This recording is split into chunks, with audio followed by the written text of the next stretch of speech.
ট্রেনে ভুলভাল হয়ে গেল, তাই আমি তো ওই ট্রেনে চলে যেতে পারতাম। তোমাদের বিকেল বেলায় কেটে কেটে গেলে পরে বাড়ি পৌঁছে তো কেটে কেটে তোকে যেতে হবে না, তুই শিয়ালদা লোকাল ধরে চলে যাবি। কি হচ্ছে এটা? মাছ? কে রান্না করবে? আমি। আচ্ছা ঠিক আছে। আর আমার মা। কি দিয়ে রান্না করবে? ঝাল। আর ঝাল? হ্যাঁ ঝাল। মা ঘুগনি নেবে? না, এমনি মাছ ভেজে দিয়ে ভাত খেয়ে নেবে।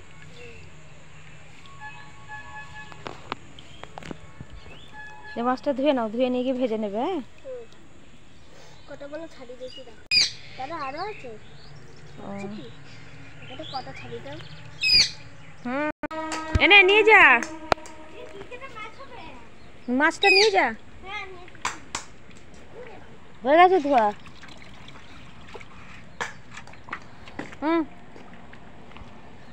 এখানেই তো করবে না? হ্যাঁ, মানে এখানেই? দিদির কাছে? ও নিচেতেই। চলো চলো নিয়ে চলো, জল আছে। এটাকে দেখে হ্যাঁ, তারপরে মাছ ভাজবে। মাছ ভাজবো পরে, আগে আমি খেলবো। আচ্ছা, ততক্ষণ তুমি অন্য কিছু কাজ করে না। কি হলো? আর 5 দিয়ে বাটিটা নিয়ে সঙ্গে সঙ্গে চলে আসবি। হ্যাঁ, হ্যাঁ বলবি কাম্মা বাটি দিয়ে দাও। যা নে। আমার ব্যাট বল কিছু করবে না। আচ্ছা, এবার তুই যা।